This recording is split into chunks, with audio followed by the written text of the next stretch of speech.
I pledge allegiance to the flag of the United States of America and to the republic for which it stands, one nation, under God, indivisible, with liberty and justice for all. Right, so we have essentially a joint meeting here tonight of the council and the Budget and Finance Committee. The purpose of the joint meeting is to go over the audit, annual review of that. Start here with our council activity reports though, but we will take the audit first before we get into old business. As for activity, we did our quarterly safety meeting, talked about a couple of workplace injuries that have happened, reviewing whether or not we could change anything in relation to those. Fortunately, both of those seem to be one-off things relating to Mother Nature, which often is hard for us to control. I think everything's great there. Otherwise, we had a park and tree board meeting, and the park board recommends that we appoint DJ Beckius to fill the vacant spot there. So I think that's appropriate, and I'd ask that that get put on our next agenda, because I forgot to email that to you, Jen, beforehand. So if we can appoint DJ to fill that spot, that would be great. That's all I've got. Oh, on the park and tree, just so that the council knows, we're looking at the Ampey Park shelter is almost done. They're just doing some punch list items, then do an opening ceremony type thing out there once that's complete. We approved some things for rates and stuff for renting the shelter, and then we'll be talking about some sort of incentives for those who volunteer with the Adopt a Park and the Parks Task Force at the next meeting. So, and the Lions is going to plant 2 trees. oh, okay. And then the Lions reached out to Tarek. They were hoping to do a small project for their Leo program. Park board recommended that there's a spot out at Ampey Park where they could plant a tree.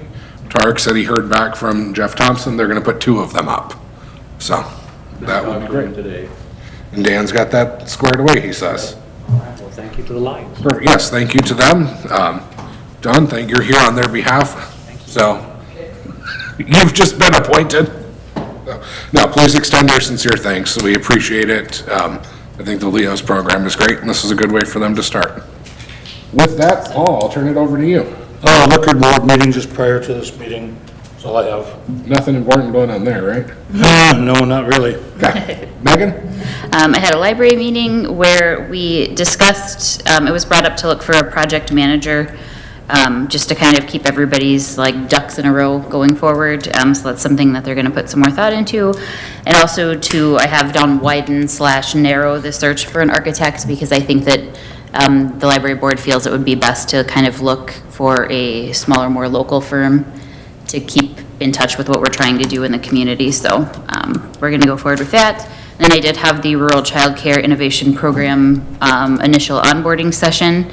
So that was just kind of a discussion of what's in our community currently, where we can go from here, with the help of some leaders who run that program. So I think going forward, it's going to be a long process, but everybody seems really enthusiastic about it. So I think we're going to get some stuff done.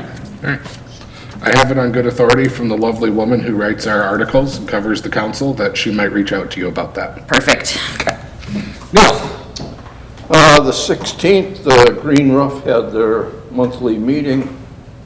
Their senior dining program is very successful. I think tomorrow we got 50 people signed up, which is a high. The bad news there today, got a resignation from Sally Zumwald. Has found a better opportunity evidently, so that's not good news.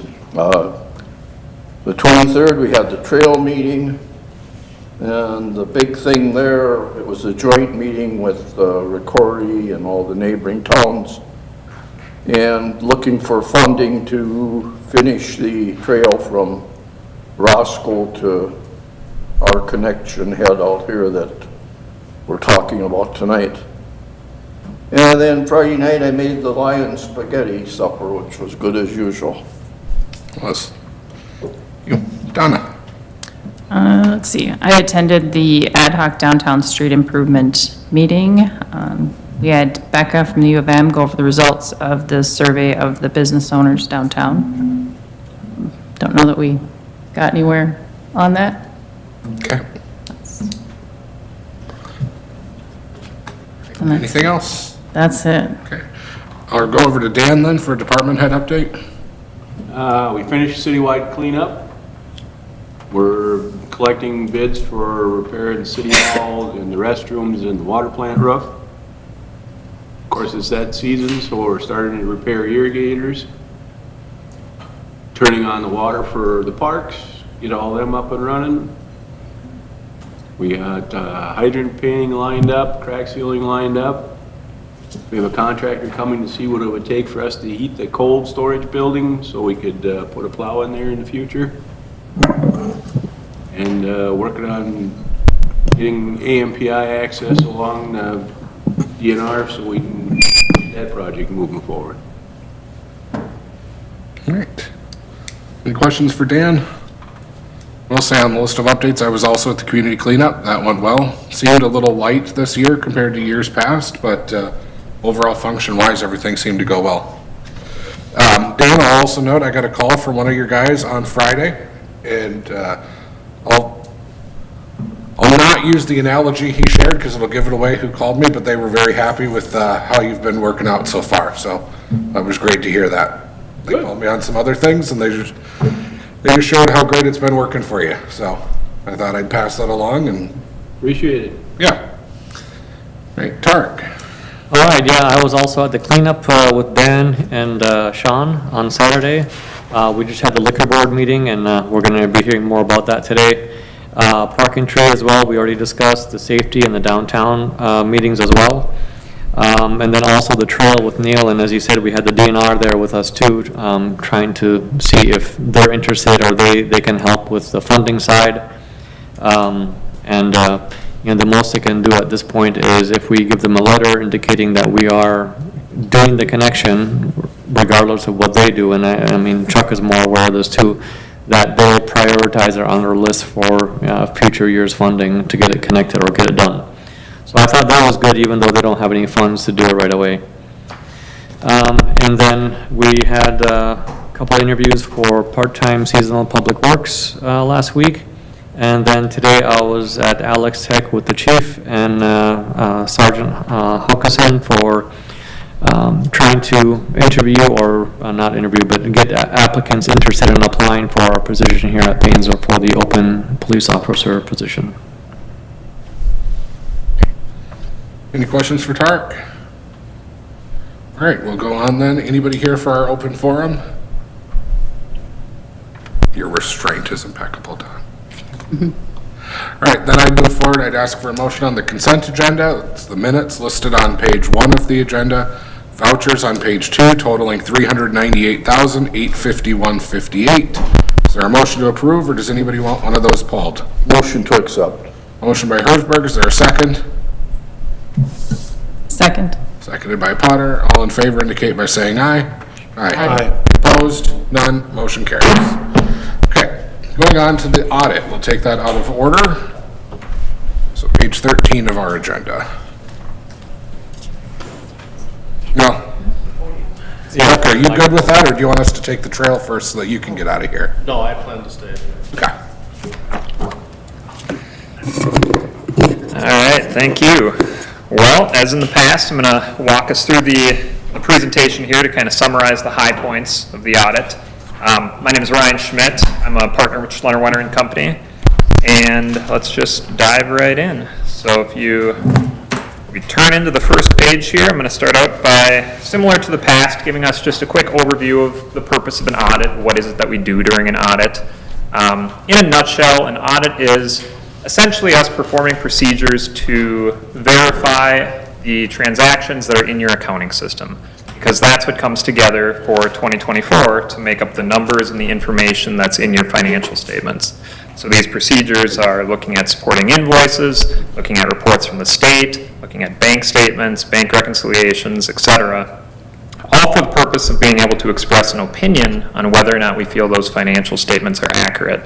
So what we've given you this year is what's called a clean opinion, or an unmodified opinion, and that is a clean opinion. Same as in the past. Next page here, this is just where we would tell you if basically there were any problems with how the audit went. If we had problems getting information on time, or we saw unusual transactions, or just anything out of the ordinary, this is where we would tell you about it. There's nothing like that on this page, though, because the audit went very smoothly. Belinda and Jen both do a great job prepping for us. They put a lot of work in ahead of time, and that really makes things go smoothly when we go through the audit. Next page here, I think this probably looks exactly the way that it has for a few years now, because we kind of have our standard internal control related items here. So as part of the audit, we have to look at your processes and procedures that are behind the numbers, and there's a few things that are very common with a city this size, and I'll walk through each one of these briefly. So the first one relates to audit adjustments. This is basically saying that during the audit process, there's certain balances in the financial statements where we helped make those year-end adjustments. So there's balances in there for the net pension liability and for your capital assets and the depreciation of those assets, and accounts receivable and accounts payable and so on and so forth. And because we step in and assist with some of the technical side of making those year-end adjustments, we have that internal control related item in the report. The next one here in the middle, segregation of duties. This one is extremely common and very hard to get away from for a city your size.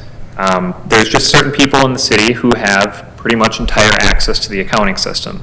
Now, that's not to say that you don't have certain checks and balances in place. It's just that because there's people that have full access to the general ledger detail, to the full accounting system, there's always a risk, and you need to be aware of that and implement oversight where you can. And then finally, we as a third party, someone outside of the city is preparing your financial statements, so we have to note that as well. Next page here relates to your compliance with Minnesota statutes. Basically, the OSA, the state auditor, gives us checklists related to each of the areas that are listed up here. We go through the various statutes, look at the transactions that kind of relate to these sorts of areas, and look for areas where there might be non-compliance. And we did not find any this year, so that's good. All right, with that, we'll get into the numbers a bit here. Looking at the general fund first, we've got the first few pages here focus on the general fund. This one is very high level, just a trend analysis, 2020 through 2024, and then we also have the 2024 budget on the right-hand side.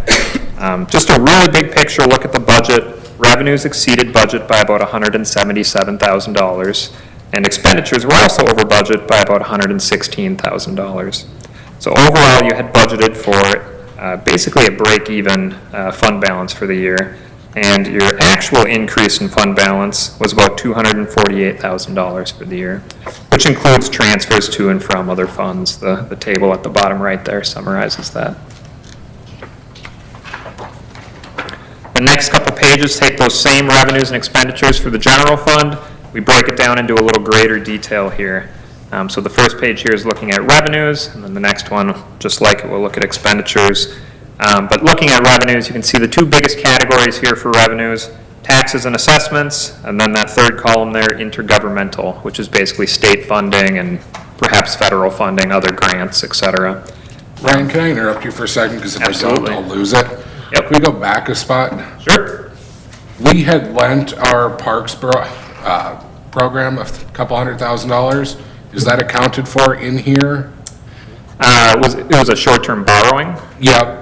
So I don't think that would show up as a revenue or an expense then. That wouldn't show up in the, basically in the detail here. That would be a balance sheet only item, where it would be like a loan to and from with no revenue or expense impact. Okay, thank you. Yep. Interest-free as well. Right. Okay, so, I guess long story short, on this page, you're pretty close to budget across the board here on each of your categories. The first three you can see you're a little over budget, but there was nothing of significance. So very close to budget in the revenue categories. Expenditures, it's kind of the same story.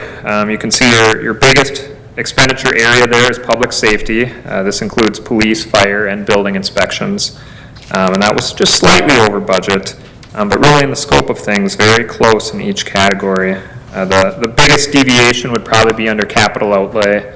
You just had some additional equipment and engineering costs that came in there. And the next page, we have still just the general fund, looking at that fund balance at the end of the year and turning it into a ratio, looking at that fund balance as a percentage of your annual budgeted expenditures. And you have a policy in place to keep that at least 55 to 60% of your budgeted operating expenditures. You can see you're at about 73% at the end of the year. And over the past 5 years, you've held very steady. You can see that dotted trend line is pretty flat. And then cash. This is just cash over the past 5 years. This will jump around a little more based on the timing of payments, but you can see it was up about $334,000 compared to the previous year. Okay, moving away from the general fund, we'll take a quick look at your debt service fund and your capital projects fund, which both of these, if you were to look in the financial statements towards the back, the full financial statements, there are breakouts that show individual smaller sub-funds for each of your debt issuances and each of your projects and so on and so forth. But here we have, once again, a little bit of a bigger picture. The debt service fund, very, very standard activity. You've got your revenues from taxes and assessments. The expenditures there are principal and interest payments for the most part. Overall, you just about broke even for the year. Capital project fund, here, pretty similar to the prior year, except your expenditures were up a considerable amount because of the activity for the park improvements that you had during the year. So that's about half of the 1.4 million that you see there as park-related improvements.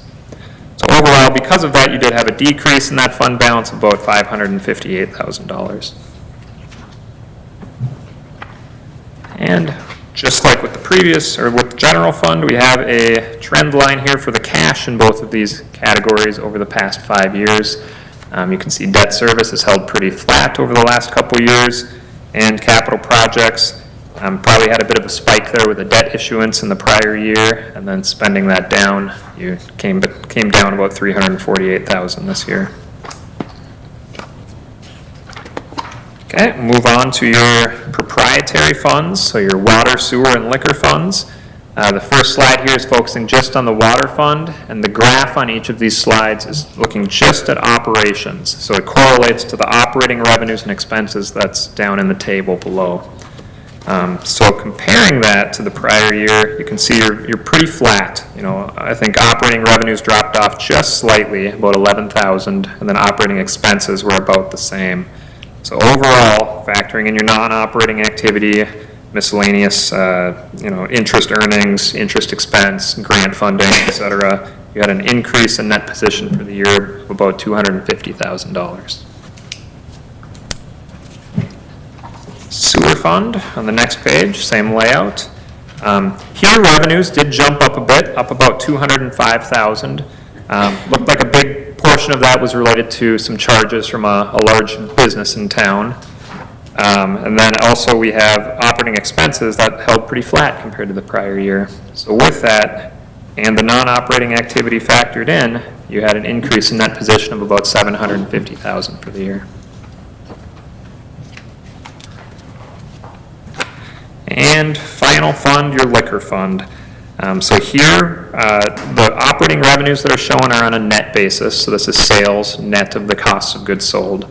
And that was up about $33,000 from the prior year. Operating expenses were up about $28,000. So overall, you had operating income of about $29,000 for the year. Factor in the non-operating items here, which includes a $40,000 transfer to the general fund.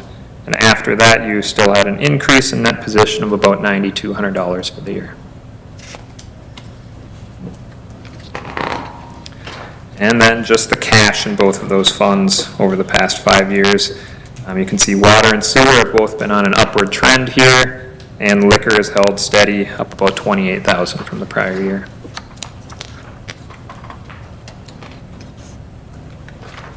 Okay, so that does it for each one of the individual funds of the city that I'm going to walk through here. The next couple pages look at things kind of citywide, really big picture.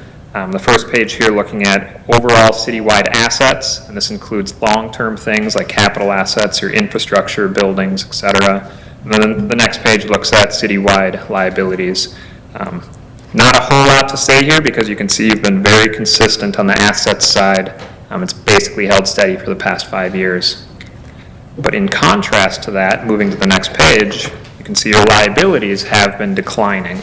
So every year with the payments that you've been making on your debt principal, and basically your debt just being paid off slowly over time, you have had a downward trend or a decrease in your debt and the overall liabilities. So on a net basis, the city's net position is growing.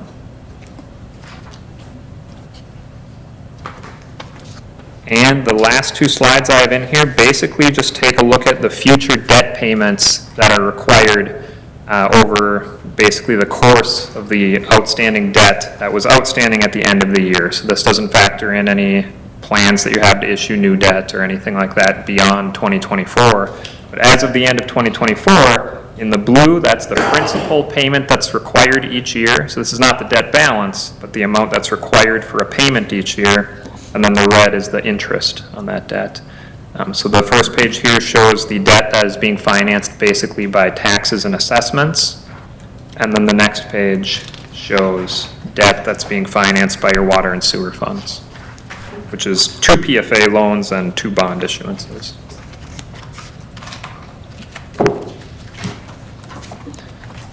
Any questions?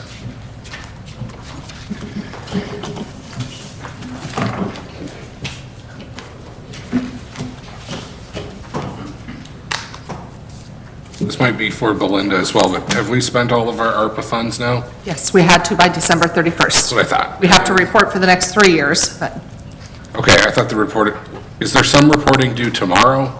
yes, that was the one for 2025. It Okay. shows all of '24, and then in what year am I in, 25? 26, and then 27, I have to report that we've spent it all. Okay, so I'm not crazy that there's something due tomorrow. April That's- 30th. And then, Ryan, I know for a while we had been sort of, as we were going through the audits and the books, uncovering some things from years past that might have been overlooked. Have we run into anything like that as part of this audit? We're pretty confident that we've found everything that there was to find now? Yeah, I haven't seen anything. We didn't come across anything unusual or out of the ordinary. I mean, we always have some audit adjustments, like I talked about, where we help, we're going to reclass this to a different account, or we're going to set up this year-end liability, but there was nothing related to anything that I'd say is outside of the ordinary course of business. No unpaid taxes or anything like that? Nope. Okay. Any questions for Ryan on the audit? Thank you so much for being here. Appreciate your time. Thank you. And then just so that everyone knows, the slides that were up are part of the Thank you. packet here for information. All right. Then we'll go on to the bids and everything for the trail. Chuck and Dan. Don't we have to approve the motion for the audit? Oh, I suppose we do have to go through all that, don't we? Thanks, Paul. You bet. I just wanted to move on. Anyone want to approve the audit? I'll make a motion to approve the 2024 audit. Motion by Thielen, is there a second? I'll second. Seconded by Brick. Any further discussion? Hearing none, all those in favor indicate by saying aye. Aye. Opposed? None. Motion carries. All right, now let's talk about the trail. Yes, on April 10th, we opened bids for the trail. We got 10 bids, a lot of good bids. Unfortunately, several of the contractors forgot to include the $120,000 in their bid for the expanding the crossing, so those bids really become non-responsive. The remaining 4 bids range from a low of $515,478.60 up to a high of $565,867.65. The low bid is below the estimate. Land Pride Construction was the low bidder from Painesville. We've submitted the documents to MnDOT. As the council may recall, we have an active transportation grant in the amount of $500,000 for this project. We've gotten all the paperwork back and are ready to proceed. If the council wants to move forward, we'd recommend the contract be awarded, and at your next meeting, you'll have the final agreement for the active transportation funds in front of you. As I mentioned, the $515,000 does include $120,000 for the railroad crossing extension.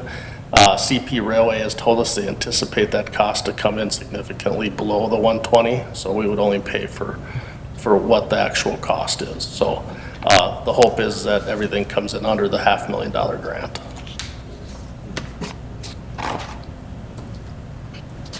If it comes in below, can we just keep going towards Roscoe until we run out of money? Unfortunately, we cannot. Okay.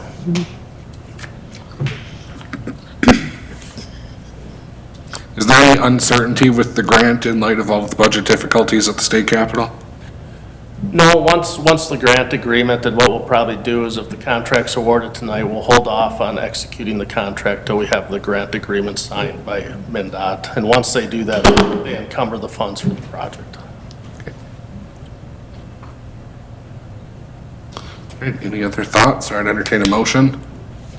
I will make the motion to award the bid to Land Pride Construction in the amount of $515,478.60 for the Glacial Lakes Trail Extension, contingent on receiving the active transportation grant in the amount of $500,000.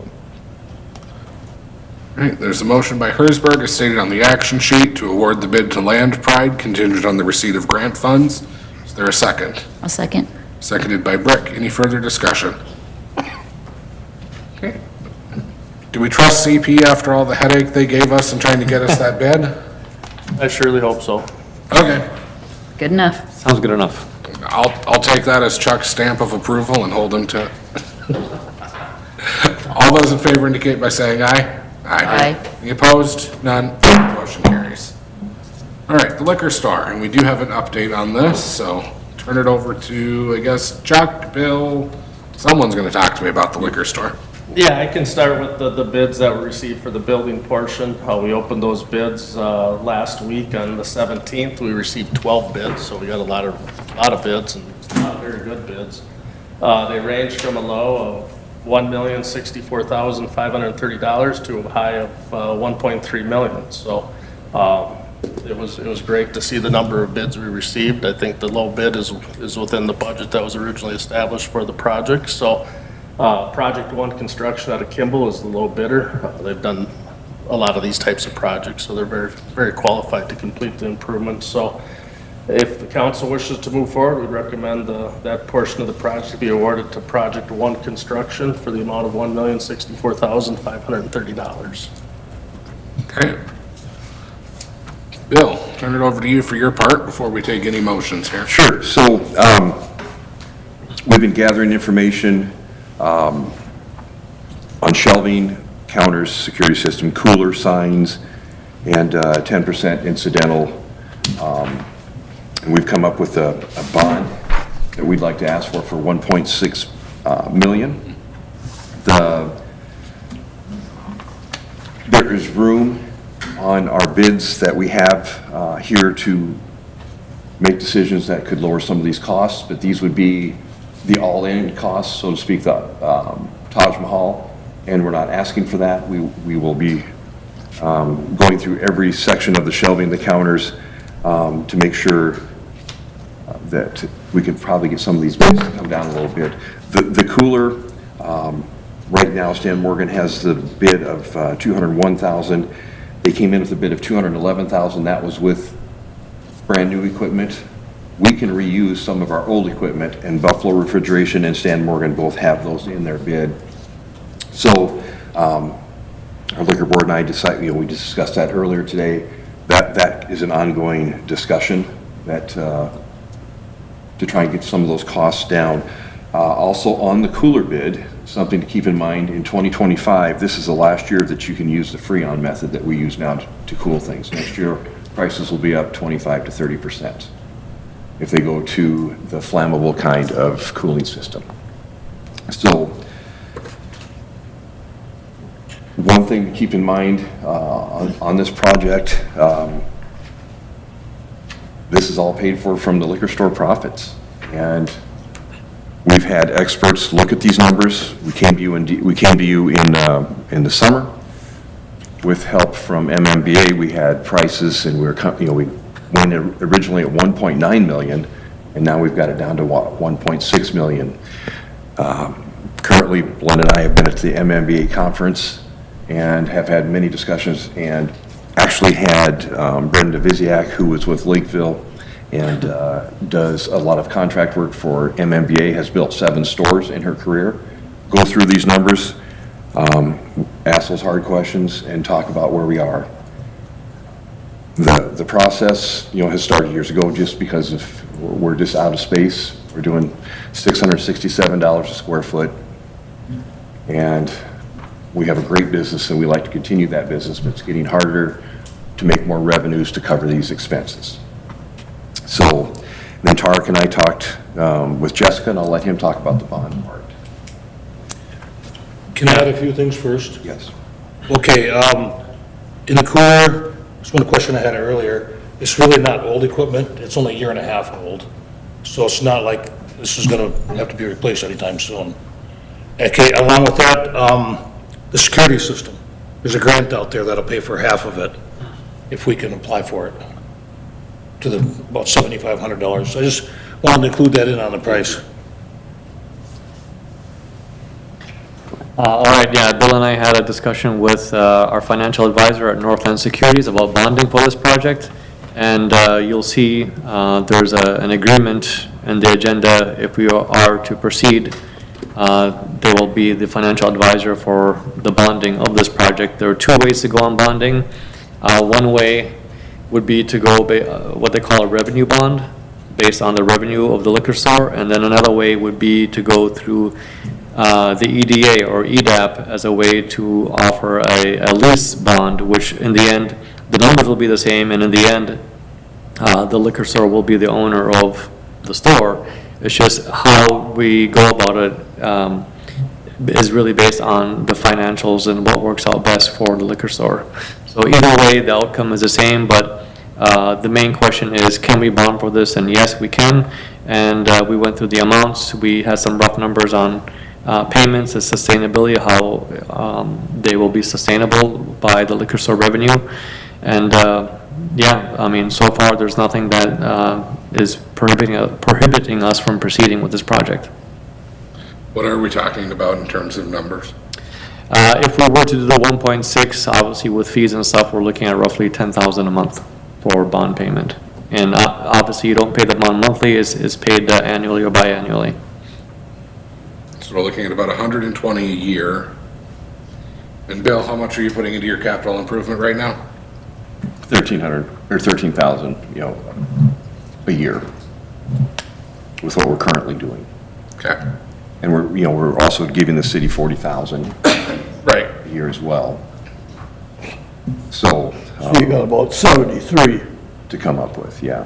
In the projections we had that we looked at this summer, we're at a 20% increase with a 5% increase after that. Our experts are saying that's too low, but I like to be conservative. And the first couple of years are going to be, you can't just open the doors with a new store and everybody's going to say, we're going to start shopping here. It's going to take a couple of years to get it going. But if we do the right signage, which we have worked with right now with Scenic Sign, going down the highway on 23, they're going to be able to see the property. We're right next to one of the busiest intersections in the community, and we'll be a lot more visible. And we'll also, have a lot more space to get these products in that these people want that we just don't have space for, and we can't grow. And people, we have very loyal customers every summer that come to our facility and have a lot of requests for products, so we try and match those. The trends right now are in the THC, tequila. I have half of what I should have. And those are some of the highest margin products out there. So, Yeah, it's becoming harder and harder for revenue growth at the liquor store, especially trying to carry all the new and trendy products. So obviously, a new liquor store will, and like Bill said, the experts that looked at this said that the estimates of growth that Bill is showing, which is 20%, is still fairly conservative. And I think you have a few other stores that, when they opened, they had higher numbers than that. over 30%. Does this include parking lot, grass, everything, and ready to? Everything. Yeah, And how much of our current building fund are we using none. so that we're going to have that for standby? Well, the first year is going to be tough. Next year will be tough. So we have to draw some of that to make our payments. Possibly, hopefully not, but possibly. And how many years is this, 30. 30 years? 30 years. Yeah. But we don't plan on going 30 years without a profit, No, in fact, no. the city. Oh, no. Correct, correct. In fact, in the budget that we gave you this summer, I believe this year 2027, we would exceed those payments that were quoted. Yes. So 2027, we should have the profit to cover both and to give, hopefully, the city some as well. But it's, just because we build a store, we're not going to increase inventory right away. A lot of things we have in the back room, we can expand on the floor, make it more shoppable, a little bit easier to get around, a lot easier to get around, exactly. Safety's huge as well, something to keep in mind when you're stacking 25 cases high, and the buys continue to get bigger, but the margins should continue to increase just because we would have the space, we could do the buys, and we should be more competitive with our competitors. Explain, Bill, how margins will improve because your labor costs will not be going higher as well. Our labors continue to go higher every year because we basically have somebody in my back room moving product every day to make room for the next shipment. And if we have this size of a store, for the cooler, for example, I only buy a case of this six-pack. It's going to be on the rail. My staff would have to restock and put another one out there. It's going to be, they're 6 foot deep, so that I can get 2 to 3 cases at a time on there. We'll continually have to stock some, some of the 12 packs, yes. But the cooler time should be cut in half because they're going to be able to bring a pallet in, down stack it, my vendors, drop it in the cooler, and it doesn't have to be moved again. Right now, a case of beer, we move 4 times before it gets in the cooler. So a lot of labor wasted on that. And where do you make your money? Not in the back room, you make your money selling on the floor, and that's where we need to be. So in addition to improving margins because of better buys, you're not going to see rising labor costs. It's going to be fairly stable from what he has now. And you have to match your labor costs to your sales. And right now, we're running at 15%. It needs to be at 12.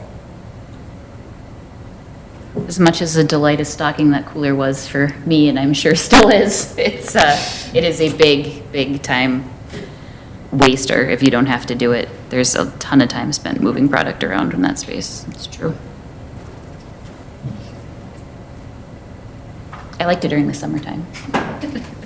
Yes.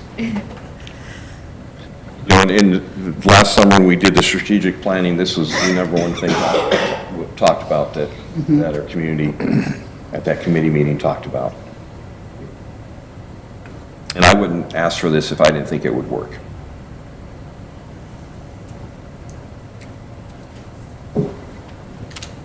So it's like anything else, when you borrow, you're paying for it twice.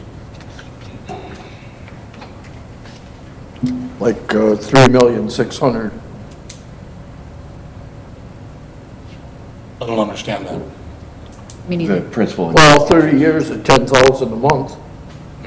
Well, and we can, so that's not, if we can pay it off early, we can pay it off early, correct? Right. It's called. Yeah, we want to make it a callable so that we can pay it off within a certain number of years or after a certain number of years. And the thing is, well, we're asking for 1.6. If we can save some money with some adjustments on the cooler with using the equipment we have now, we can reduce those costs. There's ways on some of the shelving as well that we can reduce.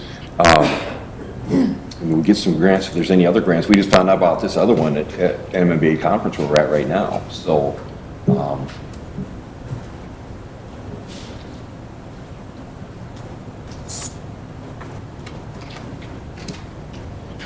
We don't know where THC is going to go either. I mean, I guess kind of, but it'd be nice to have more space already available. I That could- kind of, let me tell you where it's going. yeah, It's nowhere but up. the companies they're making THC, some of this is helping some of the breweries keep going, this is making the THC. There was more THC vendors at our trade show yesterday than we've ever had before. It's the market, and it's here to stay. And there's good money, there's good margin in it. There's good margin in it. And we have room to grow. If we want to put a dispensary someday or put an addition onto the side, there's room in this property to do that. Yeah. As a satellite unit, we could build something. We left plenty of space for that. You know, this project has been well drawn out and a lot of legwork done. And it's not done yet. You know, the building part, like on Chuck's part, yes, I think that's done.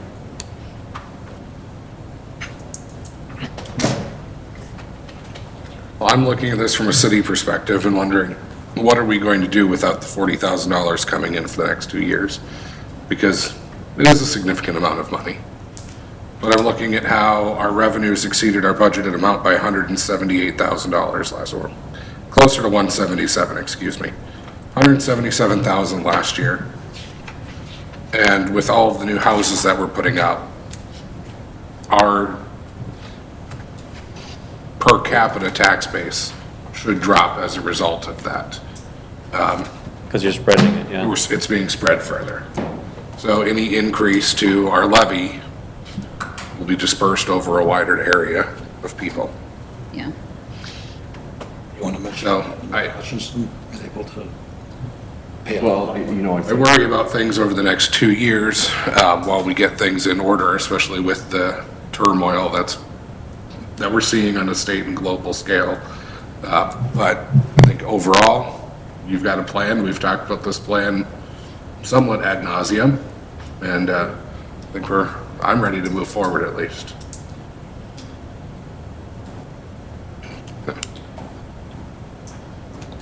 And I think it's just, we're at the point where we've reached as much money as it's going to make, and that's never a point you want to be at. So, You'll start making less money though because of rising costs and your Well, revenue sure. is Yeah, stuck. yeah. well, There's nowhere to go but down in the current location, honestly, so, so we've been talking about the same thing since 2014. And in 2014, $10,000 was the bid for renting. yeah, This would be to own. right. So many years later, we've doubled sales in 12 years. I've been here 16 now. Sales have doubled. There's more room to grow. And traffic's is not going to slow down on 23. It's only going to increase with the 4-lane in the right location. And the property's been there, hasn't moved in what, 10 years. And if you put a gas station, a liquor store, and maybe something will come in that corner, hopefully. Where McDonald's was, yeah. It'll give, yeah, any reason to get people to turn off the highway, honestly. When you explain things to our association, the people we've talked to, everything's, nothing's guaranteed in life, nothing. But things are lining up. What's our timeline on this if we say go tonight?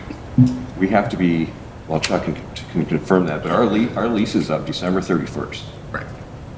So, and Chuck, if you want to, Yeah, I think the substantial completion date was November 1st or November 15th, that after. November 1st. Yeah.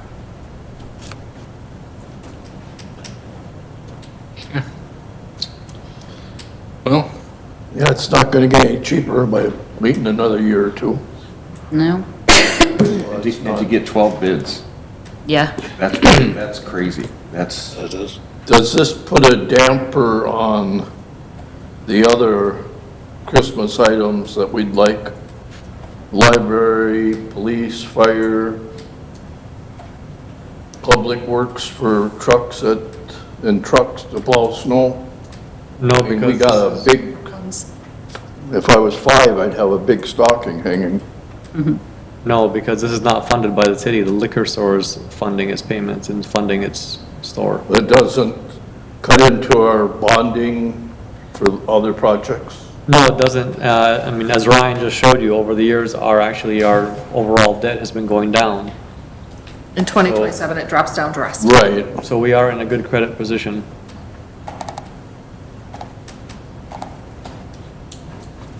can we refinance these bonds in the future when the global economy tanks? you're assuming rates go down, I think they're gonna go up. Okay. I mean, they could go down, but I'm more inclined to think they'll go up.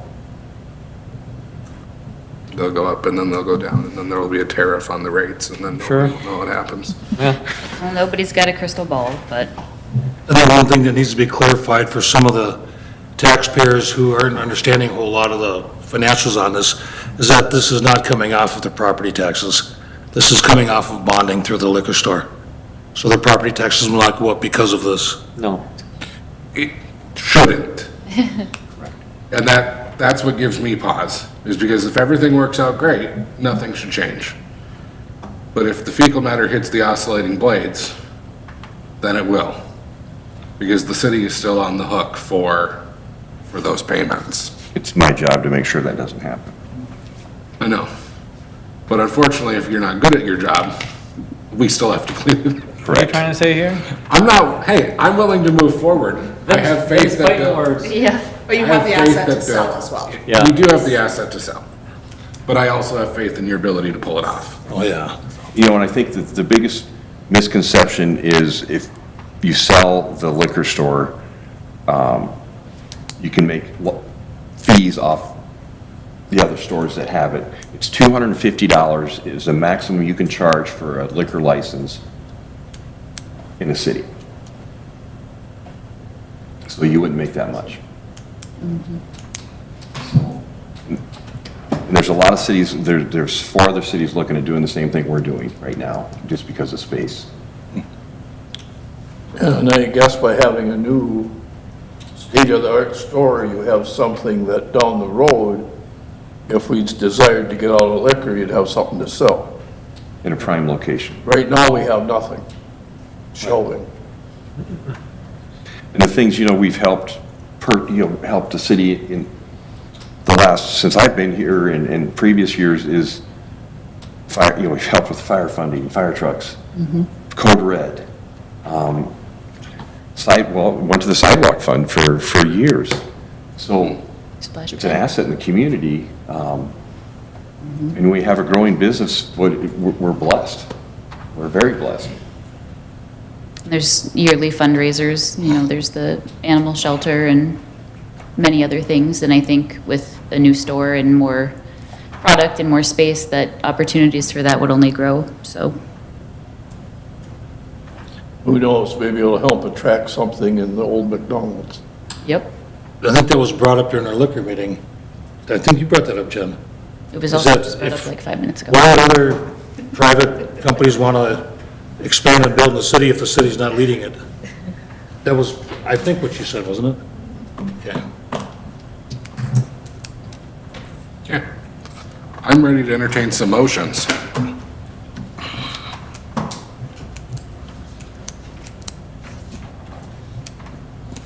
I'll make the first one, the motion to award the bid to Project One Construction Incorporated for the construction of the liquor store, the amount of $1,064,530. It's a motion by Thielen to award the bid to Project One Construction, the amount of $1 million and change. Is there a second? I'll second. Seconded by Brick. And I will abstain from voting when it comes to that. All right, thank you, Donna. So, any further discussion? Calling the question, all those in favor indicate by saying aye. Aye. Opposed? None. Motion does carry with the abstention. All right, now, do we want to go into all of the internals? Just one comment on the quotes, and maybe we have to clarify it, but the cooler is over the $175,000 bidding threshold. So I don't know if we have to clarify with the auditor that we can award that as a quote rather than a bid. And I'm still working on that cooler bid. Okay. Well, here's what I'm thinking. I think rather than approving the quotes, would it make more sense to set a total budget for bonding amount of $1.6,707,000? And then the rest of the stuff would inherently be approved as part of that and would have to go through the normal bidding process and whatever else it is. And when the construction project is all done, everything is set, we can lower that bond, let's say it comes in at 159, that's what the bond would be for. Yep. So that would lower. So, So if there are no incidentals on here of $106,000, we could actually drop that by then. and some of the bids that I've received, that they're charging us tax, and Ryan, I questioned him this evening, so he's digging into some of that as well, so that could help save us some money as well, so. Now, my thought was if we just set a total budget, and then you can go through and, Yep, and my board, and we could work, does that work for you? yes. Okay. Because as I understand it, in talking to you and then poking around, we're looking at, this is sort of, like you said, the Taj Mahal, and then you want to work to whittle it down, right? Okay. So I think rather than approving the quotes, if we just set a budget for bonding purposes of $1,600,707.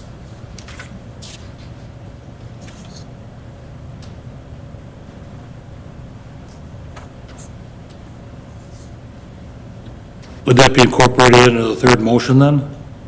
Sure. I'll go ahead and do it. Motion to approve the engagement letter between the City of Painesville and Northland Securities regarding the bond for the liquor store project in the amount of $1,600,707. There's a motion by Thielen, I'm going to restate it and maybe change a little bit, Paul, so let me know if this doesn't fit your intent. Motion to approve the engagement letter between the city and Northland Securities regarding a bond for the liquor store project, with a bond in the amount of $1,600,707, which would encapsulate the total project budget. Could we add the word on there, not to exceed? With a bond of not, with a budget not to exceed. Yeah. Okay. Is that clear as mud for the minutes? Okay, Paul made the motion. I'm getting a head nod from Jen, so I'll move forward. Okay, motion by Thielen, is there a second? Second. Second by Hersberg. Any Nah. further discussion? I will abstain again. Thank you. Hearing no further discussion, all those in favor indicate by saying aye. Aye. Any opposed? None. Motion carries, and there was the abstention. Okay, with that, folks, we have our meeting schedules attached to the back of this. Otherwise, we are good to move forward on the liquor store. Neil, you had brought up the fire hall and things like that. I know Tarek sent it out in his weekly email, but we did apply for basically federal earmark or some pork money from Senator Tina Smith. We'll see if that goes anywhere, but we did get letters of support from both Speaker Damath and Senator Howe. So hopefully that can show bipartisan love and help get us some federal money for that project. I hope so. That's the plan. That'll be excellent. Crossed. So with that, we are adjourned. Thanks, everyone.